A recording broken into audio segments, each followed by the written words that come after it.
llamo Ana y trabajo como enfermera en el Hospital General de Ciudad de México desde hace 12 años. Durante mi tiempo aquí, he visto de todo, emergencias caóticas, milagros inesperados y tragedias que rompen el alma. Pero nada, absolutamente nada, se compara con lo que ocurrió una madrugada de abril de 2016. Es una experiencia que me marcó profundamente y que, a pesar del tiempo, no he podido olvidar. Por más que lo intente, lo vivido en la sala de urgencias aquella noche parece haberse quedado grabado en mi memoria como un tatuaje imborrable. Eran las 2:47 de la madrugada cuando lo trajeron. Nadie sabía quién era. No traía identificación, sus ropas estaban desgastadas y cubiertas de tierra, como si hubiera estado vagando por semanas. El paramédico que lo trasladó solo mencionó que lo encontraron tirado cerca de un puente, inmóvil pero aún respirando. Sus signos vitales eran débiles, su pulso irregular y sus pupilas parecían fijadas en algún punto distante, aunque sus ojos estaban abiertos. Lo asignamos a la cama 13, la única disponible en urgencias aquella noche.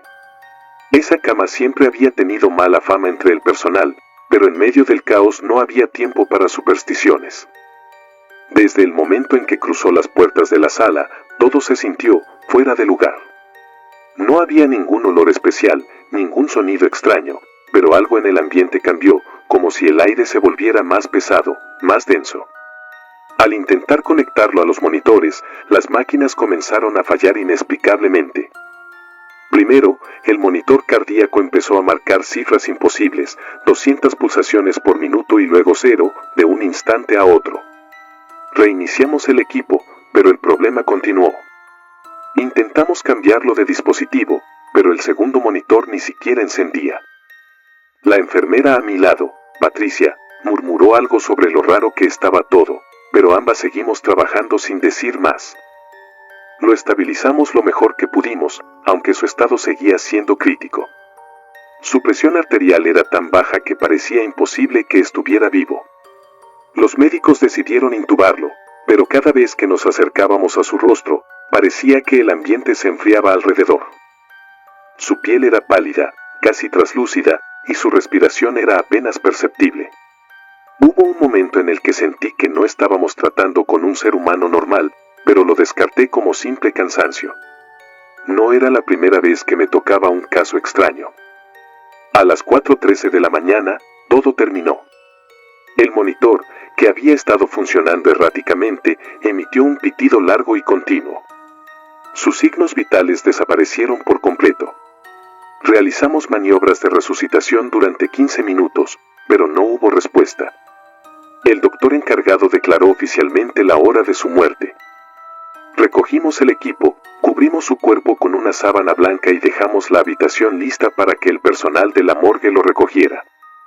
Hasta ahí, parecía solo un caso desafortunado más. Pero lo que ocurrió después todavía me quita el sueño.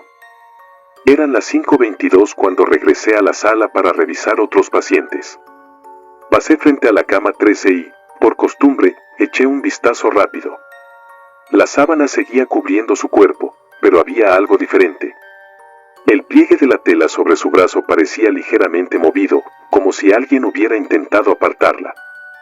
Pensé que quizás había sido algún residente revisando el cuerpo, pero nadie había mencionado nada.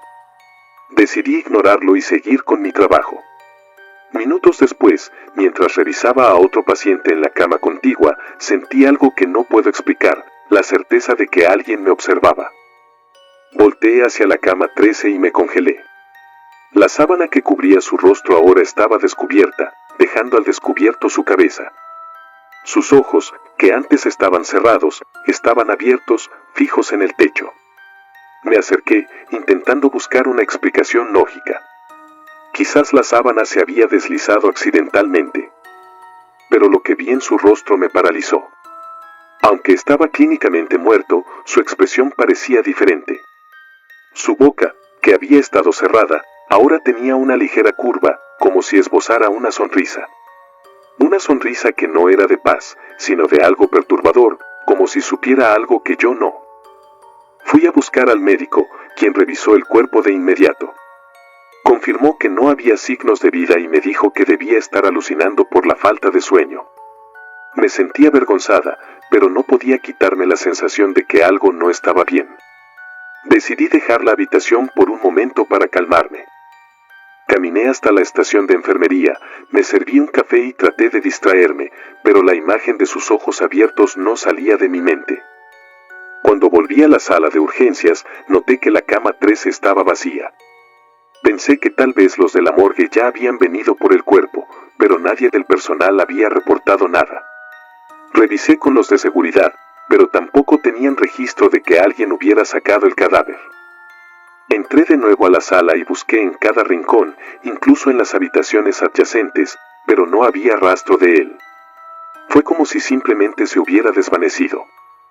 Justo cuando empezaba a pensar que me estaba volviendo loca, escuché a una de las enfermeras gritar desde el fondo del pasillo.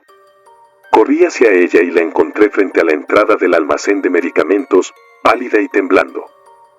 En el suelo, frente a la puerta, estaba el cuerpo del hombre, tal como lo habíamos dejado en la cama 13, con la sábana cubriéndolo de nuevo. ¿Cómo llegó ahí? Nadie lo había movido, y el almacén estaba en la dirección opuesta al área de morgue.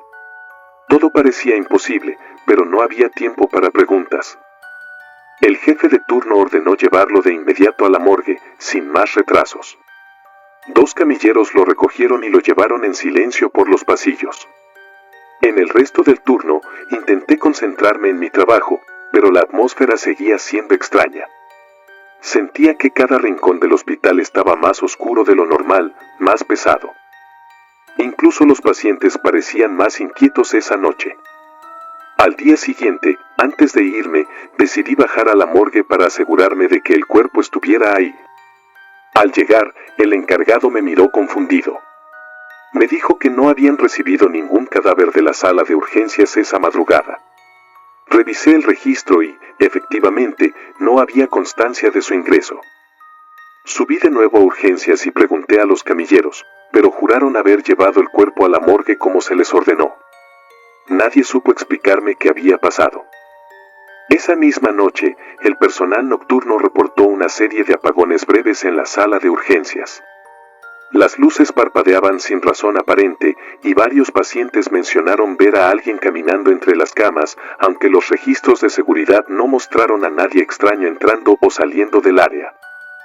Algunos dijeron que era un hombre con los mismos rasgos que el paciente de la cama 13, con la misma mirada vacía y penetrante. Desde entonces, esa cama ha quedado casi siempre vacía. Pocas personas en el hospital se atreven a mencionarlo abiertamente, pero los rumores corren rápido. Hay quienes aseguran que el espíritu de ese hombre sigue rondando, atrapado en un estado entre la vida y la muerte. Otros creen que no era un humano normal, que algo más lo trajo aquí aquella noche y que nunca debimos haberlo recibido. He intentado olvidar lo que pasó, pero cada vez que paso frente a la cama 13, me invade una sensación indescriptible, como si el tiempo se detuviera por un instante. Por más que intento buscar una explicación lógica, no puedo encontrarla. A veces, en las noches más tranquilas, mientras reviso a los pacientes, me parece ver algo desde el rabillo del ojo, un destello, una sombra. Pero cuando volteo, no hay nadie.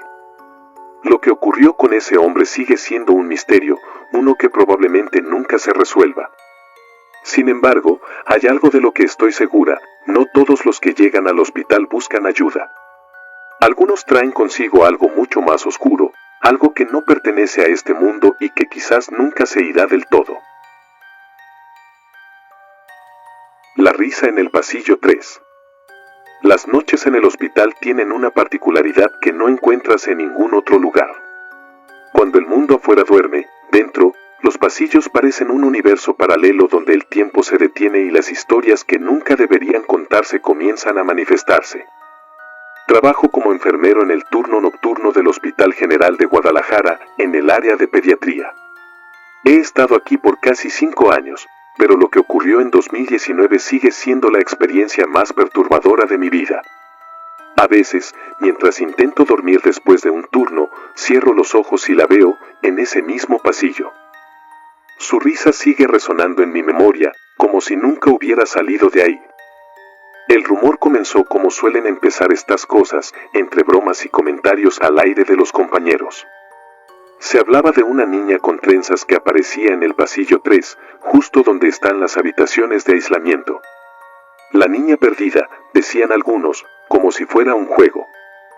Según los relatos, solía aparecer cerca de la medianoche y desaparecía sin dejar rastro, siempre en el mismo lugar, frente a la puerta 317.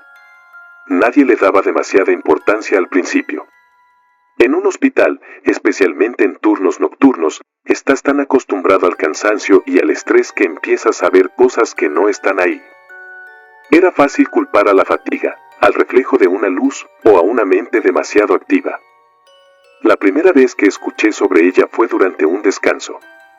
Una enfermera mencionó entre risas que alguien había visto una figura pequeña caminando sola por el pasillo, pero al ir a buscarla, el lugar estaba vacío. Debe ser algún niño levantándose de la cama, pensé, pero algo en su expresión me inquietó. No había dicho nada gracioso, y, sin embargo, la mayoría de mis compañeros cambiaron de tema rápidamente. Había una tensión en sus rostros que no pude dejar de notar. Pasaron semanas sin incidentes hasta que llegó una noche particularmente tranquila.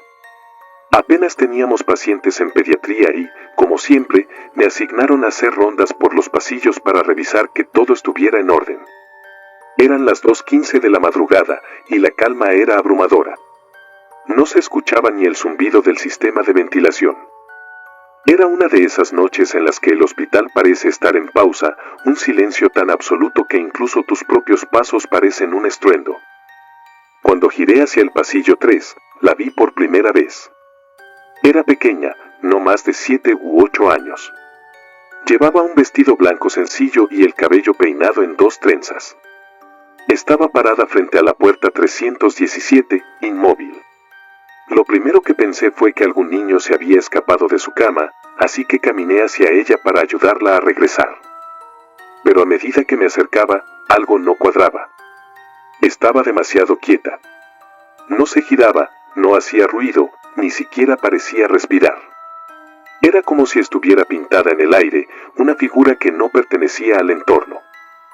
Cuando estuve a unos pasos de ella, de repente, ya no estaba. El pasillo estaba vacío, como si nunca hubiera estado ahí.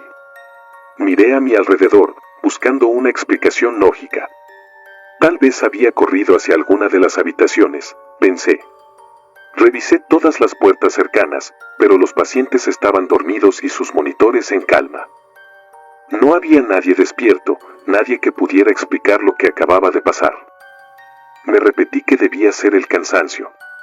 Había estado trabajando turnos dobles por varias semanas y la falta de sueño empezaba a hacerme imaginar cosas. Sin embargo, algo seguía molestándome.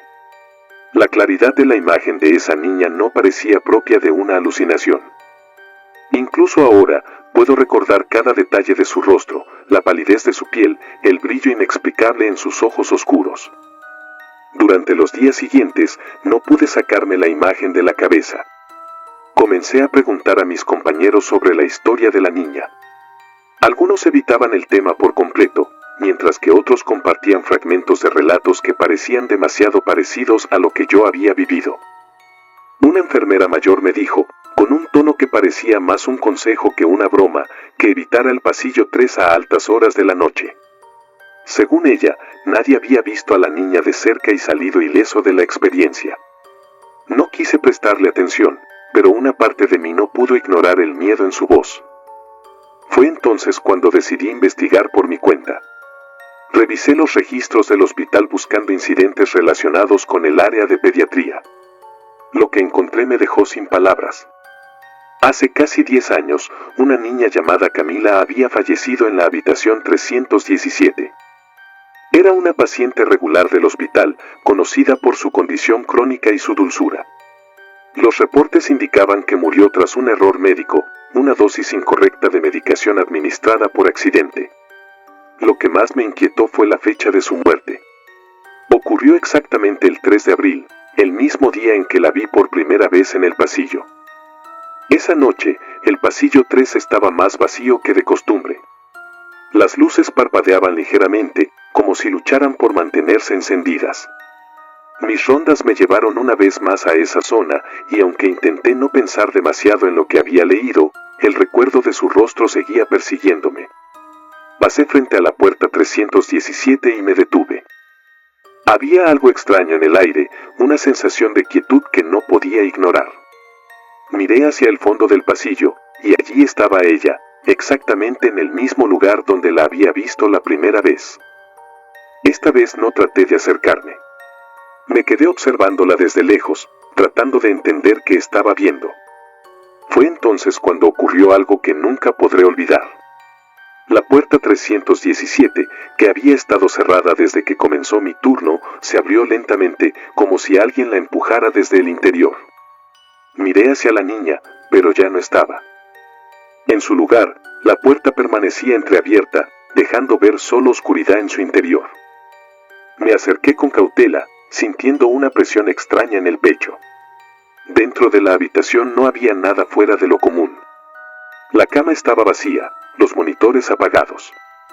Sin embargo, al mirar al piso, noté algo que me dejó helado. Había huellas pequeñas, húmedas, como si alguien hubiera estado caminando descalzo por ahí. La seguí con la mirada hasta el marco de la puerta, donde terminaban abruptamente, como si quien las dejó simplemente hubiera desaparecido. En los días siguientes, más compañeros comenzaron a hablar de la niña. Algunos la habían visto en el reflejo de las ventanas, otros en los monitores de seguridad. Pero lo que todos tenían en común era la misma sensación de que algo estaba profundamente mal en ese pasillo.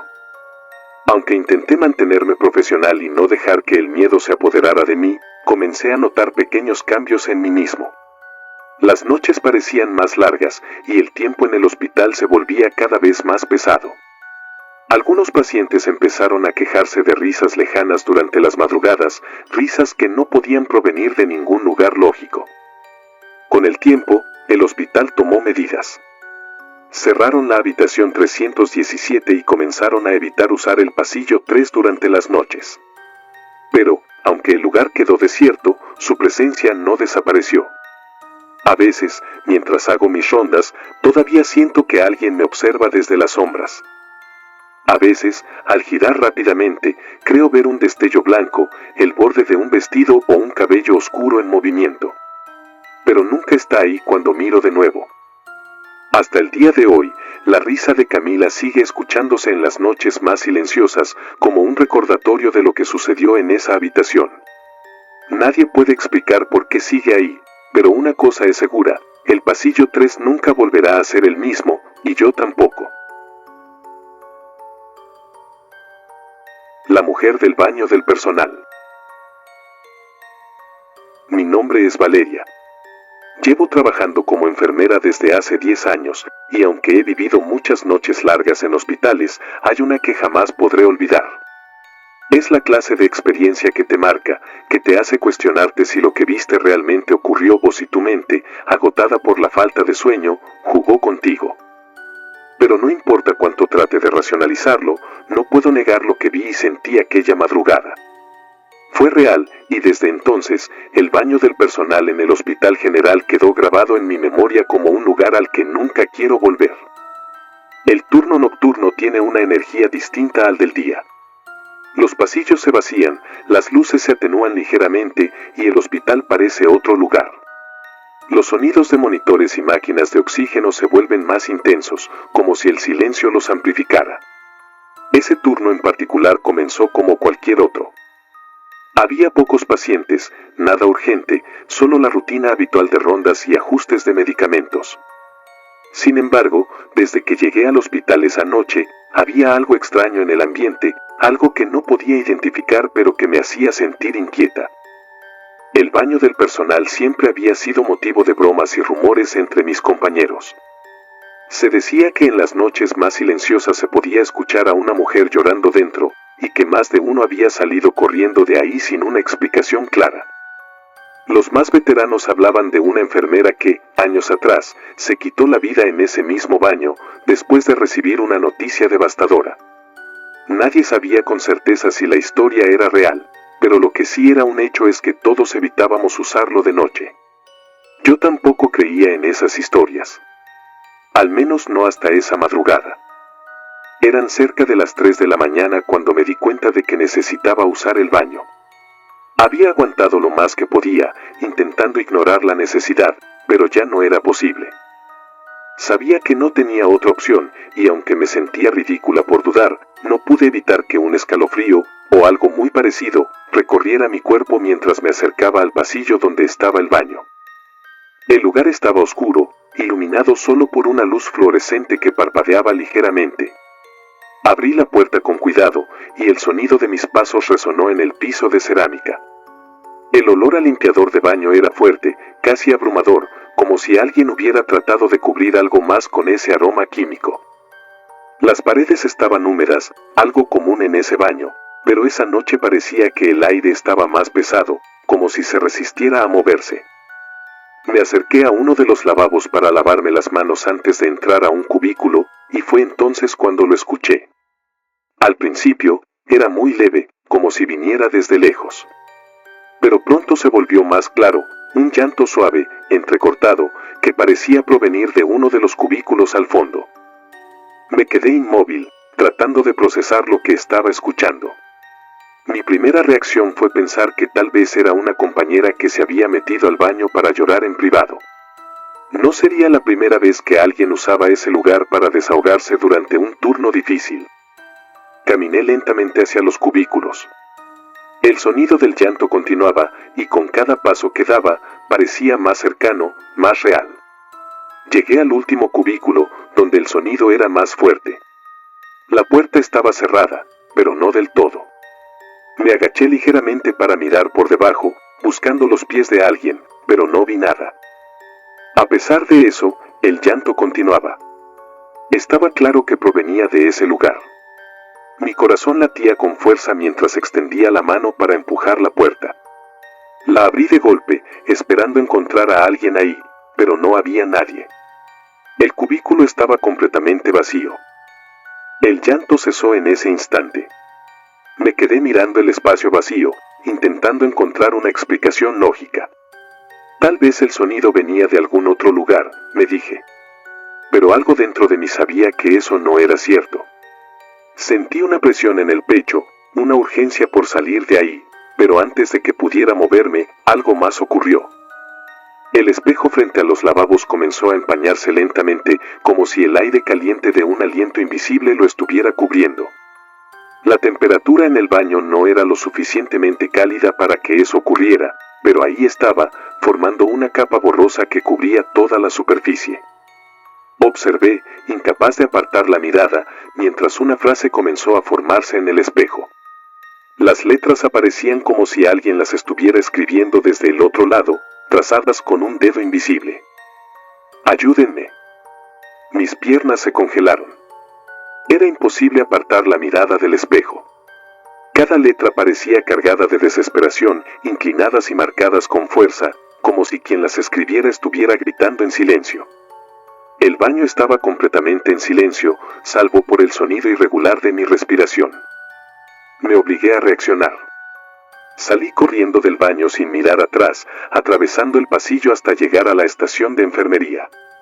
Traté de actuar como si nada hubiera pasado, pero sabía que mi rostro pálido y las manos temblorosas me delataban. No le conté a nadie lo que había visto. No quería que pensaran que estaba perdiendo la cabeza. Pasé el resto de la noche evitando siquiera mirar en dirección al baño, pero la sensación de que algo estaba mal no me abandonó. Los días siguientes, no pude evitar escuchar a otros compañeros mencionar cosas extrañas sobre ese baño.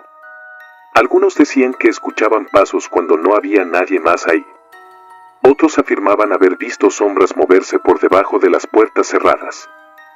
Una de las enfermeras más jóvenes renunció después de haber quedado encerrada en el baño por más de 10 minutos, jurando que alguien estaba al otro lado de la puerta, empujándola para que no pudiera salir.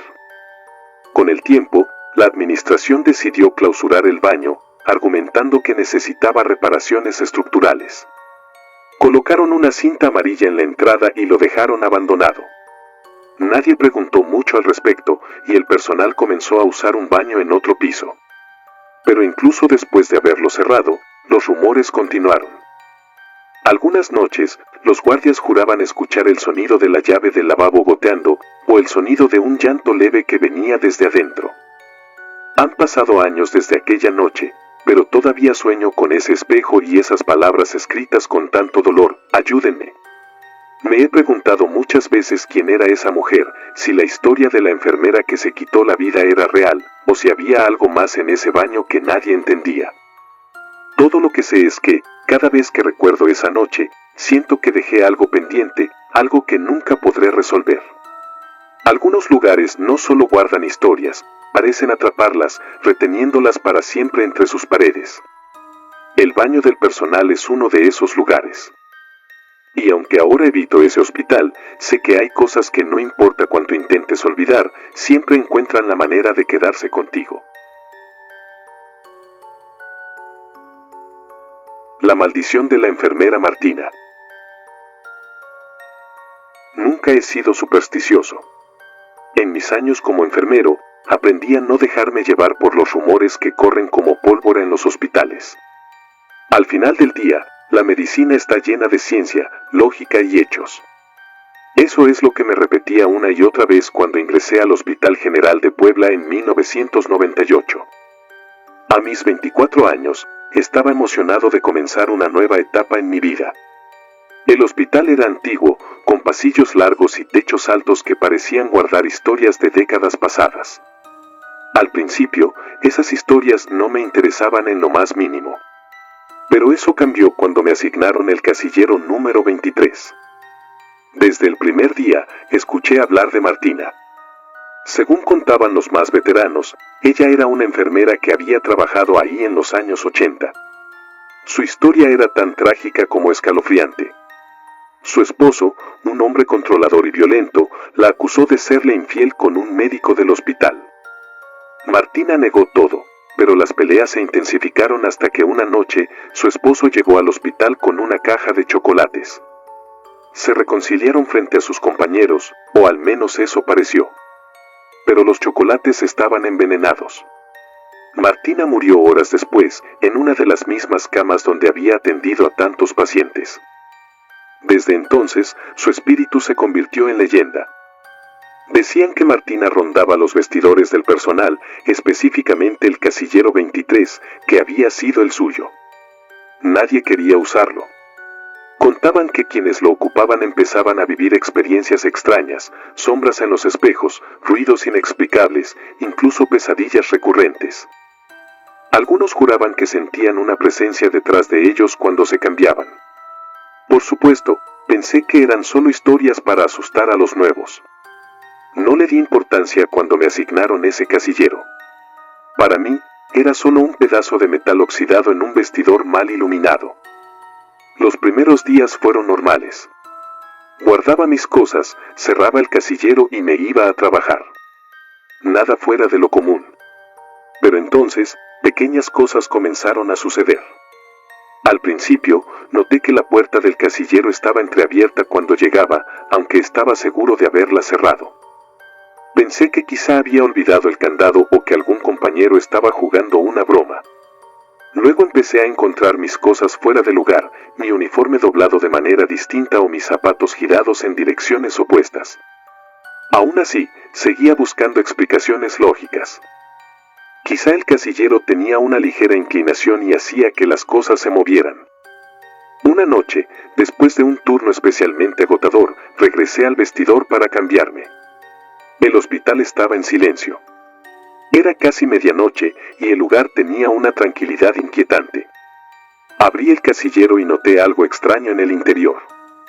Había marcas de uñas en la pared metálica, como si alguien hubiera rascado el interior con fuerza. Pasé los dedos sobre las marcas, sintiendo las irregularidades en la superficie. Me dije a mí mismo que probablemente habían estado ahí desde antes, pero algo en su forma y profundidad me hizo dudar. No eran marcas superficiales, parecían hechas con desesperación, con un propósito. Esa misma noche, mientras intentaba dormir, tuve un sueño extraño. Estaba en el vestidor, frente al casillero 23, pero la puerta no se abría. La sentía helada al tacto, como si estuviera hecha de hielo. Al mirarme en el espejo que estaba al otro lado de la sala, vi una figura detrás de mí. No pude distinguir su rostro, pero sabía que era una mujer. Me desperté sobresaltado, con la sensación de que alguien me observaba desde la oscuridad de mi cuarto. Los días siguientes, las cosas empeoraron. Cada vez que abría el casillero, sentía un olor peculiar, como a flores marchitas mezclado con algo metálico. Revisé el interior varias veces, pero no encontré nada que explicara el olor. Una tarde, mientras me cambiaba, escuché un golpe seco proveniente de dentro. Abrí de inmediato, pero estaba vacío. Pensé que tal vez algún objeto había caído de otro casillero, pero el ruido había sido demasiado claro, como si alguien hubiera golpeado desde dentro. Decidí contarle a uno de mis compañeros lo que estaba pasando. Su reacción me dejó helado. Me miró con una mezcla de lástima y preocupación, y simplemente dijo: «Ese casillero, deberías pedir que te lo cambien». Cuando le pedí que me explicara, se limitó a decir que varias personas habían tenido problemas con él en el pasado, pero que nadie hablaba mucho del tema. Parecía incómodo, como si mencionar el nombre de Martina pudiera invocarla de alguna manera. Esa misma noche, decidí quedarme más tiempo después de mi turno. Quería demostrarme a mí mismo que todo era producto de mi imaginación. Esperé a que el hospital estuviera casi vacío y me dirigí al vestidor con una linterna. Abrí el casillero y lo examiné detenidamente. Revisé cada rincón, buscando algo que pudiera explicar lo que estaba ocurriendo. No encontré nada, pero el ambiente en la sala se sentía distinto. El aire parecía más denso, más pesado.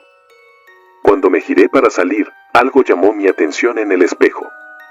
Había algo que no debería estar ahí, un rostro. No era el mío. Era el de una mujer, con los ojos hundidos y la piel pálida. Su expresión no era de tristeza, sino de furia, una ira contenida que parecía atravesar el vidrio. Me quedé paralizado, incapaz de apartar la mirada.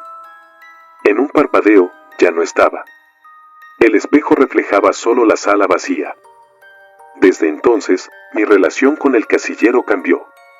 Comencé a tener sueños recurrentes sobre Martina, aunque nunca la había visto en fotos ni conocía más detalles de su apariencia. La veía en los pasillos, con su uniforme impecable, pero siempre con esa mirada fría y llena de resentimiento. Mis compañeros comenzaron a notar que algo andaba mal. Estaba más distraído, más cansado. Algunos incluso bromearon diciendo que Martina ya me había elegido. Pero en el fondo, sabía que había algo de verdad en eso. Un día, tomé la decisión de pedir un cambio de casillero. Cuando fui con el supervisor, me miró por un momento y luego accedió sin hacer preguntas. Me asignaron el número 45 en el otro extremo del vestidor.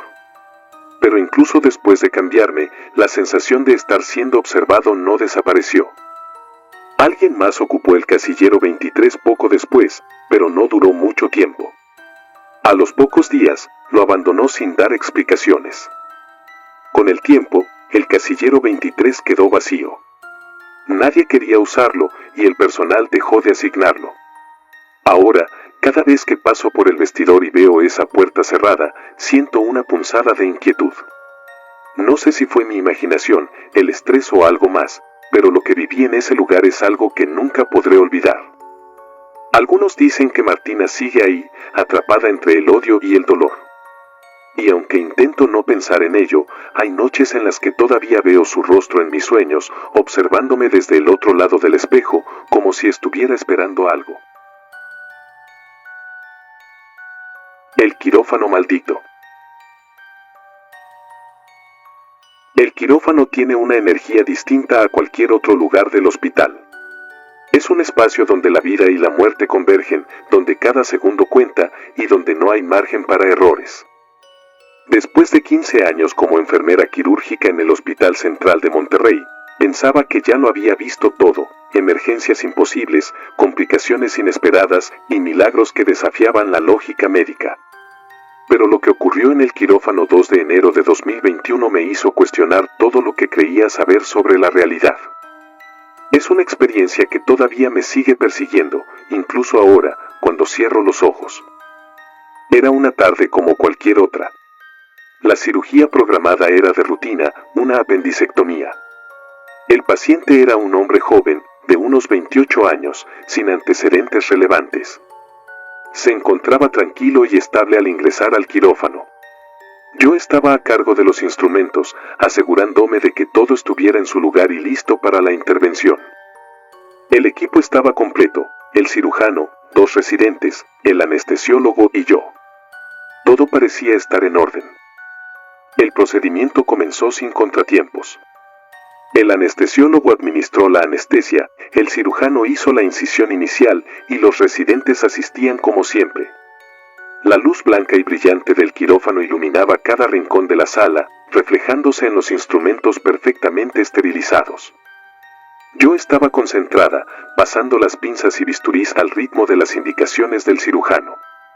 Era un procedimiento mecánico, casi automático para alguien con mi experiencia. Pero apenas 10 minutos después, algo empezó a sentirse fuera de lugar.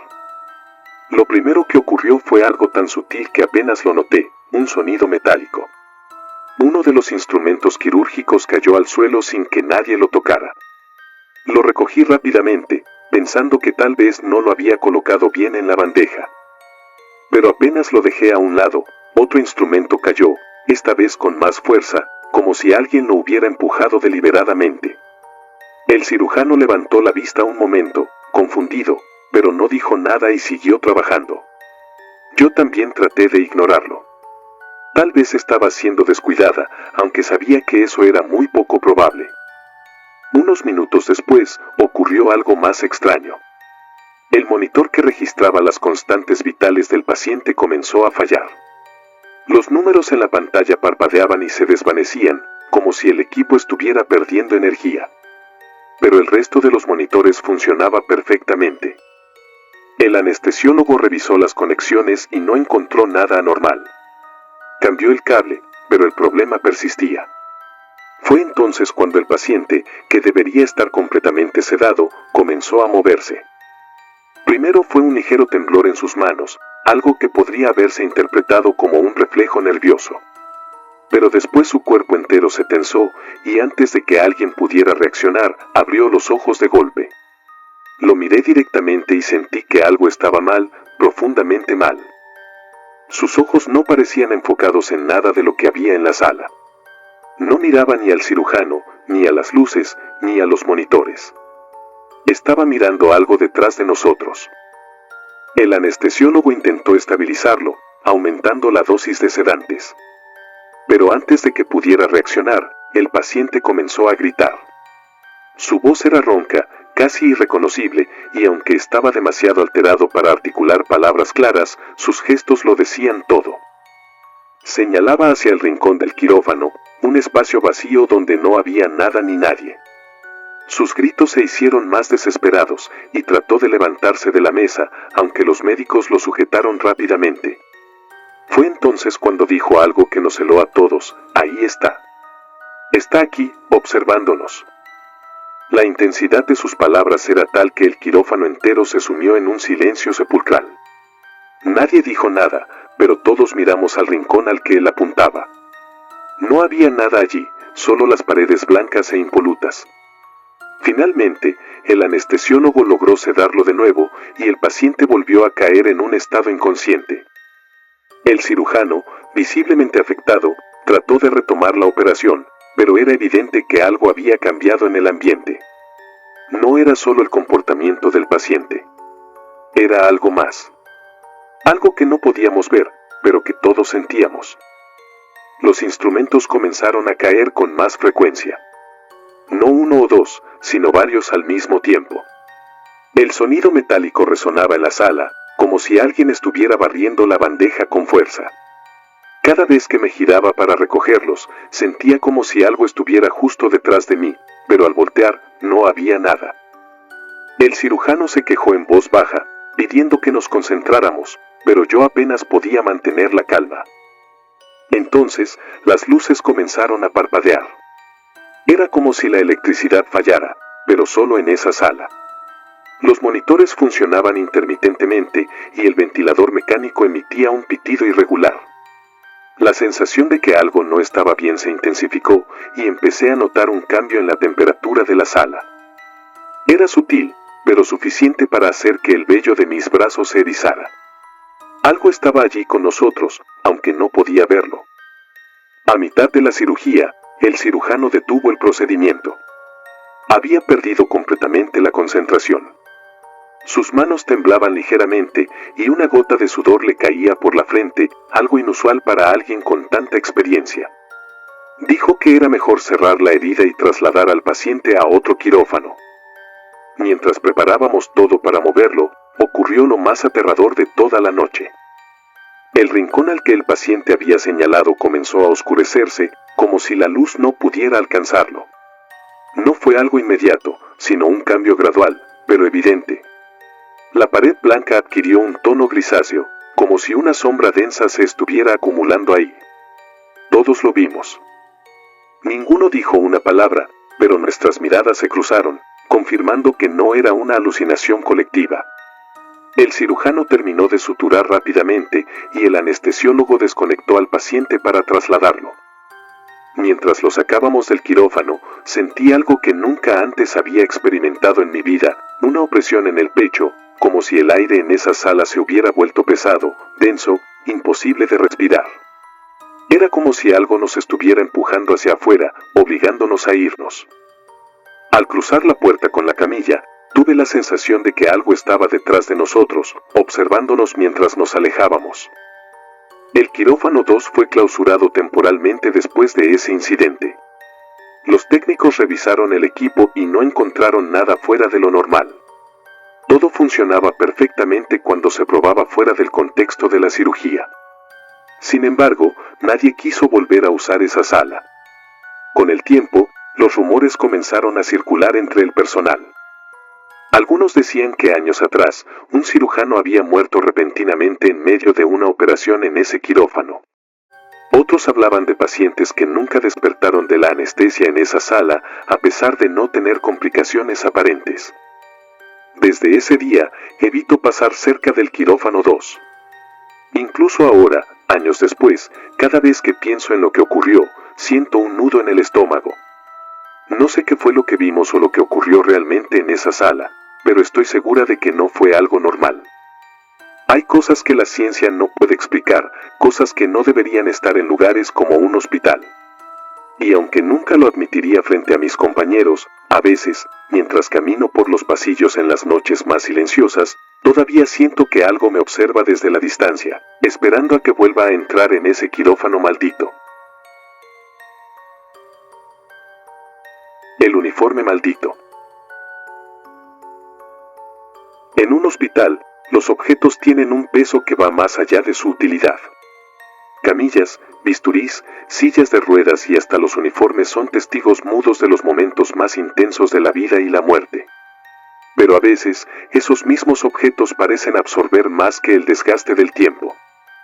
Mi nombre es Sofía, soy enfermera desde hace casi 20 años, y en 2019 presencié algo que me hizo reconsiderar todo lo que pensaba sobre el lugar donde trabajo.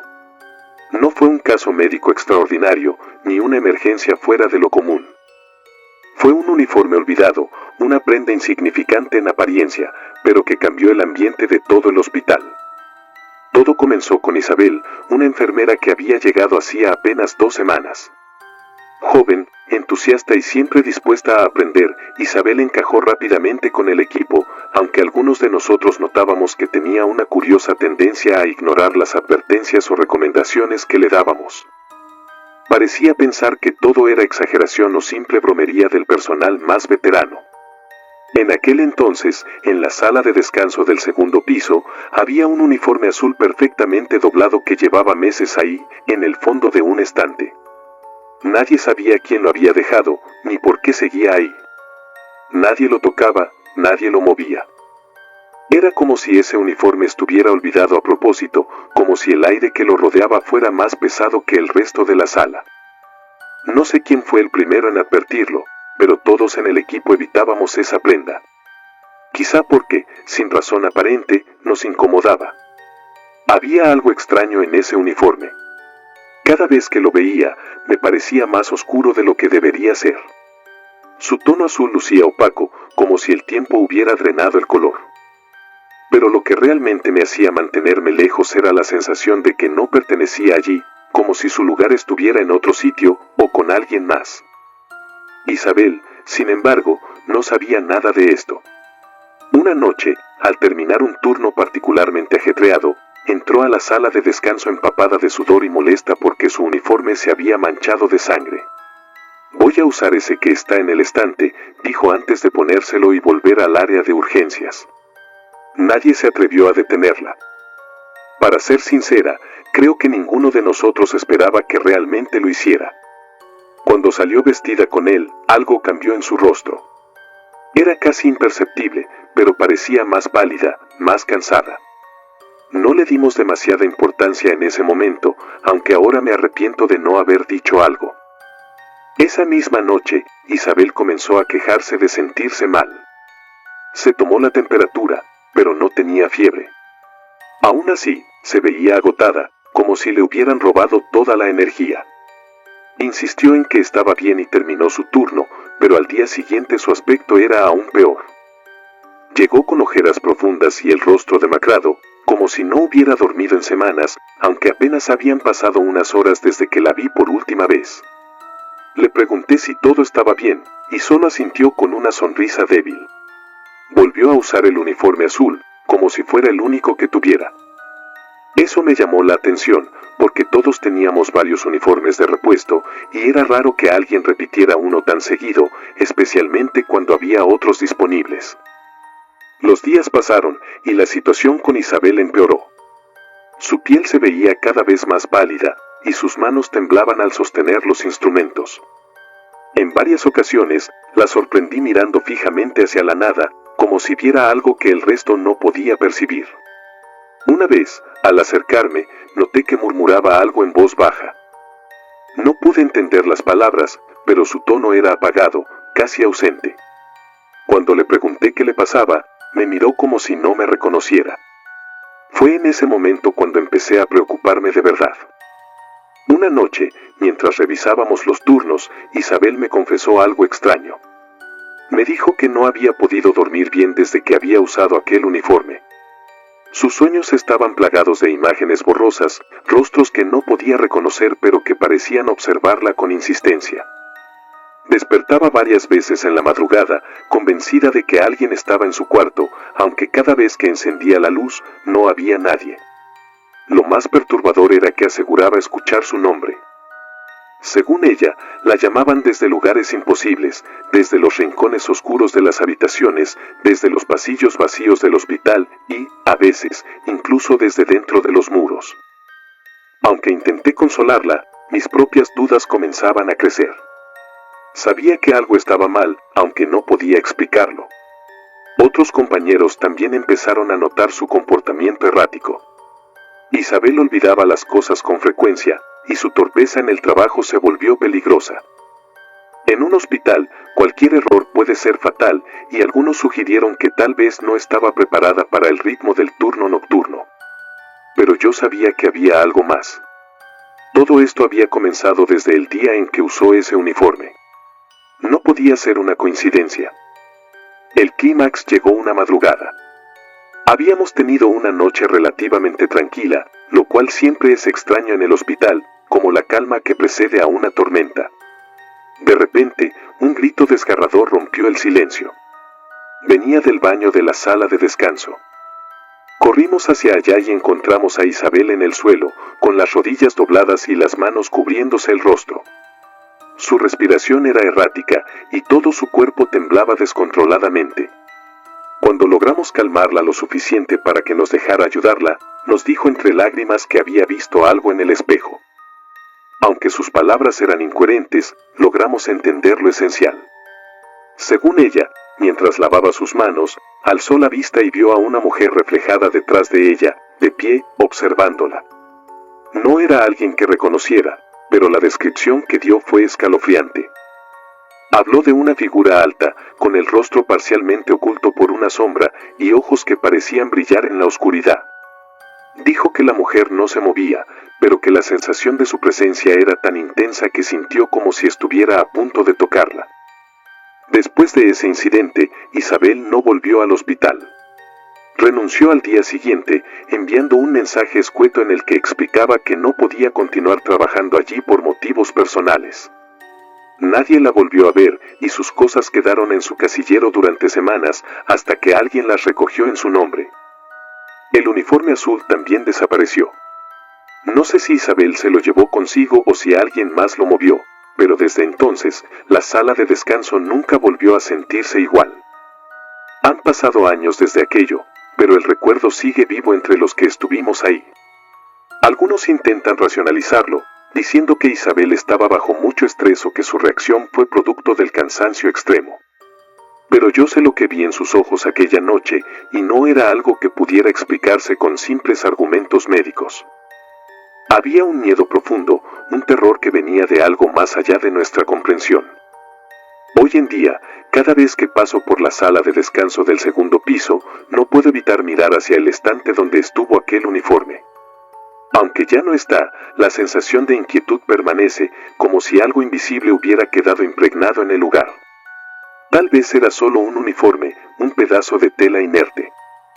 Pero también es posible que haya absorbido algo de la oscuridad que a veces se filtra en los hospitales, algo que nadie puede ver, pero que siempre está ahí, esperando. El llorar del cuarto 207. Hay lugares en un hospital que parecen olvidados, como si su misma existencia fuera un secreto que nadie quiere revelar. No aparecen en los recorridos de rutina ni en las charlas informales del personal, y si acaso se mencionan, es con un cambio en el tono de voz, como si algo peligroso pudiera despertar solo por decir su nombre. Para mí, ese lugar siempre será el cuarto 207. Trabajo en el área de maternidad del Hospital General de Veracruz desde hace más de 10 años, y aunque he vivido cosas que desafían toda lógica, lo que ocurrió en ese cuarto en 2014 sigue persiguiéndome como un recuerdo imborrable. El cuarto 207 llevaba meses cerrado.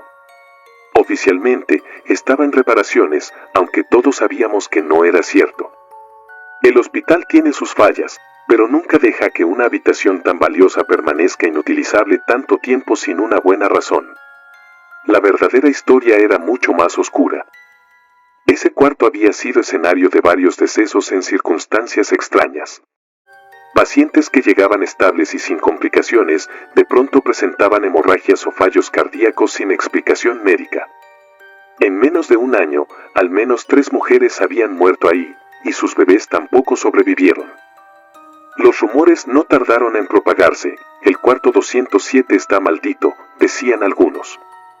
Otros aseguraban que algo había quedado atrapado ahí, algo que no debería estar en un lugar donde la vida comenzaba. Yo no creía en esas historias. Siempre fui práctica, enfocada en mi trabajo, y trataba de ignorar las supersticiones del hospital. Pero todo cambió una madrugada de septiembre, cuando me tocó cubrir el turno nocturno junto con otras 2 compañeras. Esa noche, el hospital estaba inquietantemente silencioso. Las habitaciones estaban llenas, pero no había emergencias ni partos en curso, algo raro para el área de maternidad. Los monitores emitían su sonido rítmico y el único ruido era el leve murmullo del aire acondicionado. Eran alrededor de las 2 de la mañana cuando lo escuchamos por primera vez, un llanto. No era un llanto fuerte ni prolongado, pero era inconfundible. El sonido de un bebé llorando, agudo y desesperado. Nos detuvimos en seco, intercambiando miradas rápidas. No teníamos bebés en esa sección del pasillo. Todos los recién nacidos estaban en la sala de cuneros, en el ala opuesta del piso. Sin decir nada, seguimos el sonido, que parecía provenir del fondo del pasillo. Cuanto más nos acercábamos, más claro se volvía, hasta que nos detuvimos frente a una puerta cerrada, el cuarto 207. Era imposible. Ese cuarto había estado cerrado desde hacía meses. Nadie tenía acceso, ni siquiera el personal de limpieza. La llave estaba bajo resguardo en la oficina de administración. Pero ahí estábamos, las 3, de pie frente a esa puerta, escuchando claramente a un bebé llorar desde el interior. El sonido era insistente, como si alguien o algo estuviera tratando de llamar nuestra atención. Una de mis compañeras, María, dio un paso atrás, negando con la cabeza. Decía que no debíamos abrirlo, que algo no estaba bien. Pero yo no podía ignorarlo. Algo en ese llanto me helaba la sangre, como si viniera de un lugar más profundo que el propio cuarto. Ignorando sus advertencias, busqué la llave maestra que llevábamos para emergencias y la inserté en la cerradura. La puerta se abrió lentamente, con un chirrido que resonó en el pasillo. El cuarto estaba vacío. No había cuna, ni paciente, ni equipo médico. Solo un espacio frío, con paredes desnudas y una cama cubierta por una sábana blanca. Pero lo más extraño era el ambiente. El aire dentro del cuarto era helado, mucho más frío que en el resto del hospital, a pesar de que el sistema de climatización era el mismo en todo el piso. Sentí un peso en el pecho, como si algo invisible estuviera apretando el lugar. El llanto cesó de inmediato, tan repentinamente como había comenzado. Miré a mi alrededor, buscando cualquier indicio de lo que pudiera haberlo causado. No había grabadoras, ni juguetes electrónicos, ni nada que pudiera emitir ese sonido. Sin embargo, en la esquina de la habitación, noté algo que no debería estar ahí, una pequeña huella, húmeda, marcada en el suelo de cerámica. Era diminuta, claramente de un pie descalzo de bebé. Al lado, había otra, y luego otra más, formando un rastro que terminaba justo al pie de la cama. Salimos de ese cuarto tan rápido como pudimos, asegurándonos de cerrar la puerta detrás de nosotras. Ninguna de las tres quiso hablar de lo que había pasado. Pero esa no fue la última vez que el cuarto 207 nos mostró su presencia. En las semanas siguientes, los incidentes extraños aumentaron. Las enfermeras que hacían rondas nocturnas en ese pasillo comenzaron a escuchar pasos diminutos detrás de ellas, como si alguien pequeño las estuviera siguiendo. Algunas reportaron sentir tirones en sus uniformes, como si una mano invisible las estuviera llamando. Pero lo más perturbador eran los llantos. Siempre ocurrían en la madrugada, siempre provenientes del cuarto 207. Aunque nunca volvimos a abrir la puerta, todas sabíamos que algo seguía ahí dentro. Una noche, mientras estaba sola revisando los registros de los pacientes, sentí una corriente de aire frío pasar a mi lado. Era extraño, porque las ventanas del hospital no se abrían y no había ventilación directa en ese punto. Miré hacia el pasillo y lo vi. Al principio pensé que era un reflejo o una sombra, pero no lo era.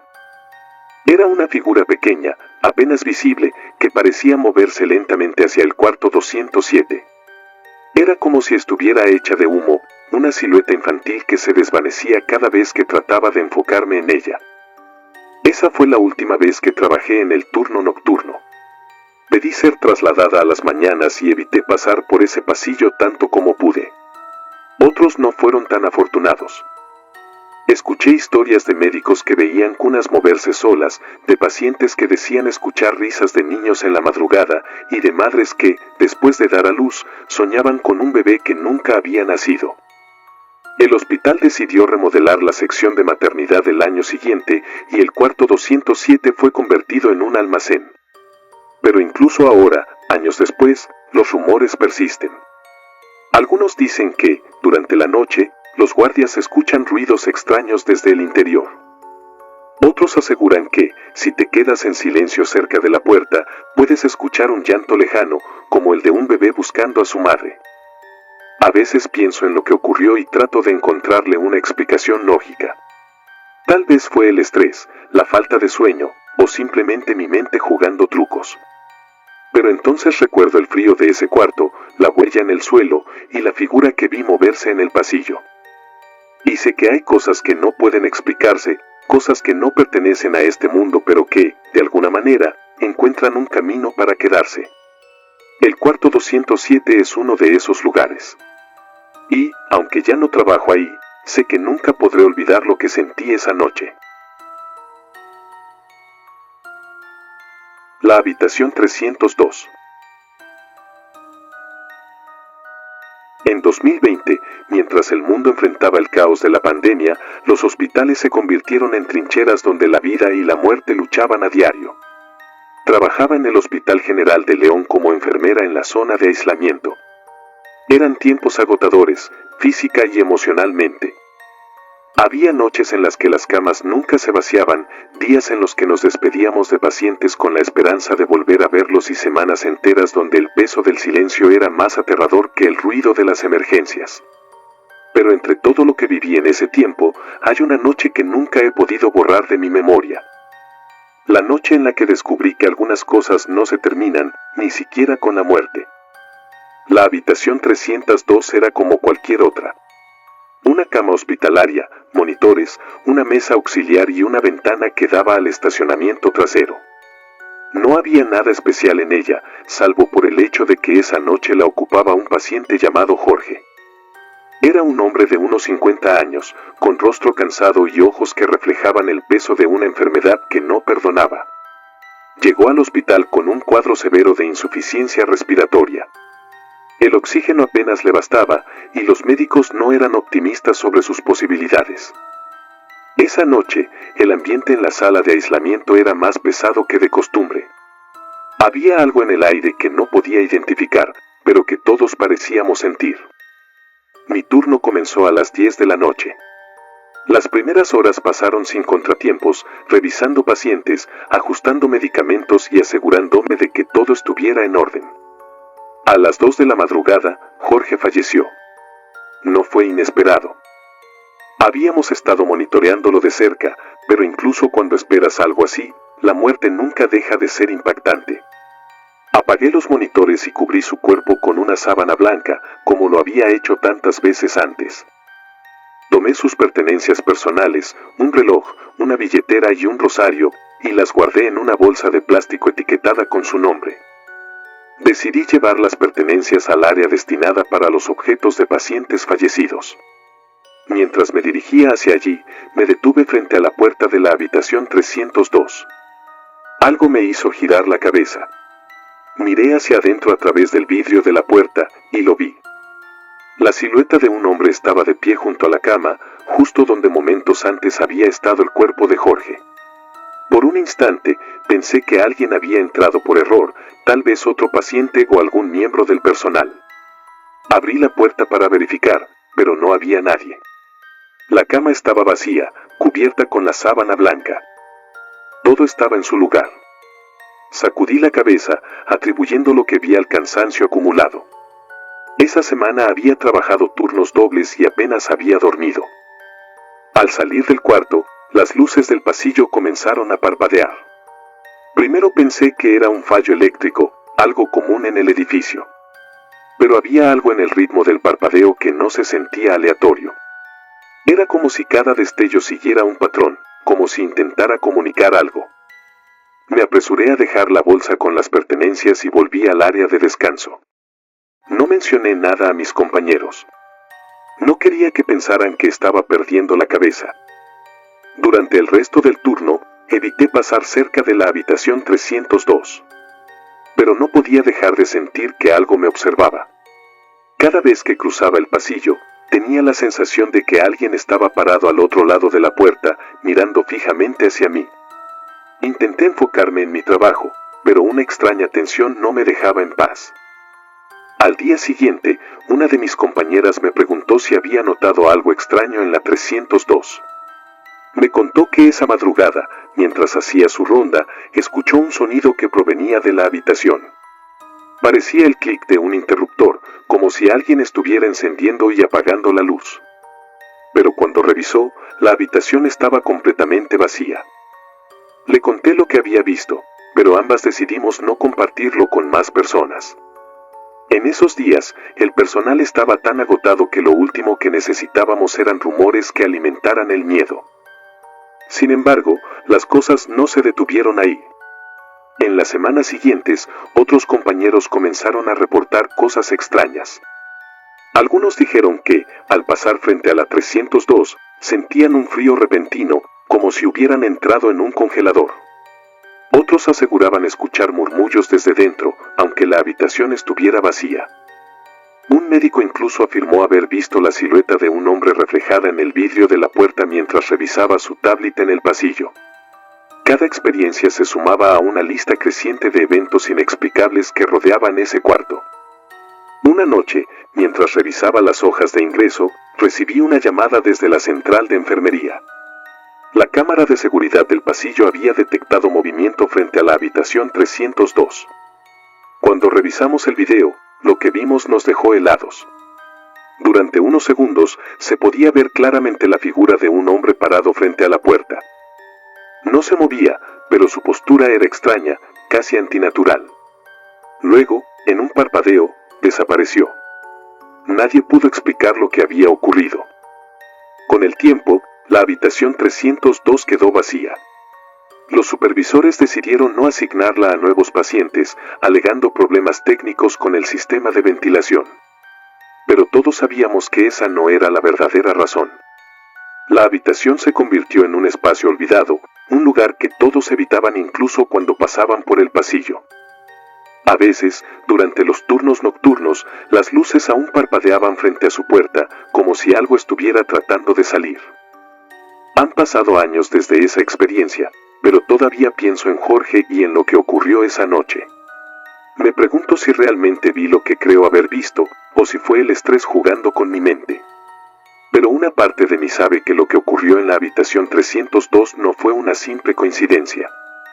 Algunos lugares parecen retener más que recuerdos, como si atraparan fragmentos de las almas que pasan por ellos. Y aunque intento no pensar demasiado en ello, sé que si alguna vez regreso a ese hospital, evitaré ese pasillo a toda costa. Porque hay cosas que nunca deberían ser despertadas, cosas que no quieren ser olvidadas. Si te gustaron los relatos, nos gustaría que nos apoyaras con un like o un comentario. Y si no estás suscrita o suscrito, te invito a que lo hagas para que no te pierdas los relatos y las historias de Mr. Terror Maligno. Sin más, gracias por escucharnos, hasta el próximo video. Saludos.